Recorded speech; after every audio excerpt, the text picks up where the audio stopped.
In today's video, I'm going to teach you how to use Amazon Buy Now, Pay Later.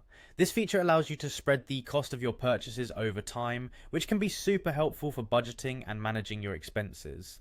So let's dive into the step-by-step process to get you all set up and using this convenient payment option. Firstly, head over to Amazon's website by typing amazon.com into your search bar. Once the page loads, you'll see their main page with the famous slogan, "Spend less, smile more." It's a friendly reminder of how Amazon aims to provide great value.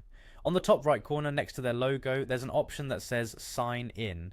Go ahead and click on that. Now, if you already have an Amazon account, just enter your login details and continue.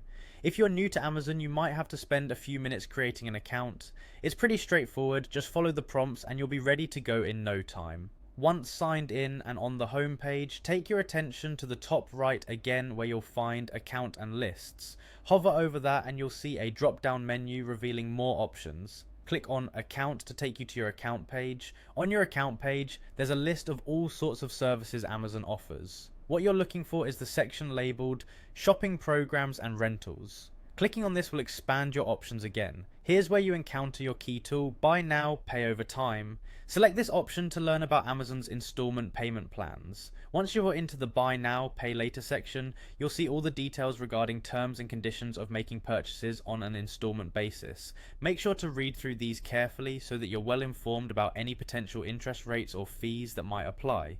This way you won't be faced with any surprises down the line. And there you have it, just 6 simple steps to unlock a more flexible way to shop on Amazon. Remember that using Buy Now, Pay Later is a financial decision, so always consider your budget to avoid overextending your finances. It's especially helpful if you're planning on buying something big and expensive, like electronics or home appliances. Thanks for watching, and I hope this guide helps you make the most of your Amazon shopping experience. Don't forget to check out our other videos for more useful tips and tricks on online shopping. Happy shopping!